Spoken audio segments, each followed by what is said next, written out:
kembali lagi dengan saya Aida Friska Yuliana Hutabalian dengan NIM 132510298. Nah teman-teman, pada kesempatan kali ini saya akan menjelaskan nih apa urgensi mata pelajaran IPS di sekolah dasar. Nah sebelum itu teman-teman harus tahu nih, IPS itu tuh penting banget tahu buat anak SD karena ini itu menjadi dasar mereka untuk memahami dunia sekitar mereka. Nah, di usia anak SD, mereka mulai belajar mengenal lingkungan tempat tinggal, masyarakat, budaya, sejarah sederhana, dan cara berinteraksi dengan orang lain tentunya. Nah, tanpa IPS, mereka cuma tahu nih hal-hal yang ada di depan mata saja.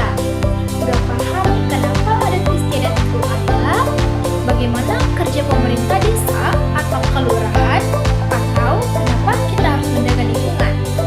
Nah, teman-teman, anak SD itu belum paham sampai situ, teman-teman. Nah, selain itu, IPS juga melatih mereka menjadi warga negara yang baik loh, belajar tentang hak dan kewajiban. Contohnya nih, mengajak bergotong royong atau mengajarkan untuk saling toleransi antar umat beragama dan sampai cara mereka bisa mengelola sumber daya alam dengan baik. Nah, ini semua itu adalah bekal hidup yang langsung dipakai dalam kehidupan sehari-hari. Melainkan mereka bukan hanya mendapatkan teori dari buku, melainkan dari kehidupan sehari-hari, teman-teman. Nah, jadi IPS itu tuh bukan cuma mata pelajaran tambahan, tapi menjadi fondasi pembentukan karakter dan pemahaman sosial anak. Seperti itu. Nah, lanjut. Saya juga akan menjelaskan bagaimana seharusnya IPS diajarkan kepada siswa sekolah dasar. Nah, teman-teman, IPS di sekolah dasar itu seharusnya diajarkan dengan pendekatan yang dekat dengan kehidupan mereka. Gak sekedar menghafal teori saja, teman-teman. Anak SD itu bisa belajar lewat pengalaman dan hal yang mereka lihat atau rasakan sendiri. Jadi materinya harus disederhanakan dan dikaitkan dengan lingkungan sekitar mereka.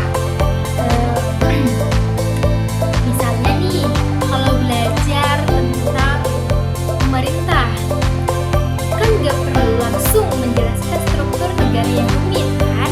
Tapi kita mulai dari mengajarkan tentang dari ketua RT-nya dulu atau RW, kepala desa atau kepala sekolah, teman-teman.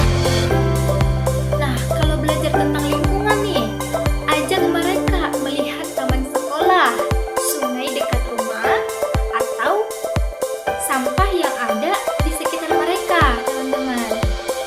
Selain itu, cara mengajarnya juga harus interaktif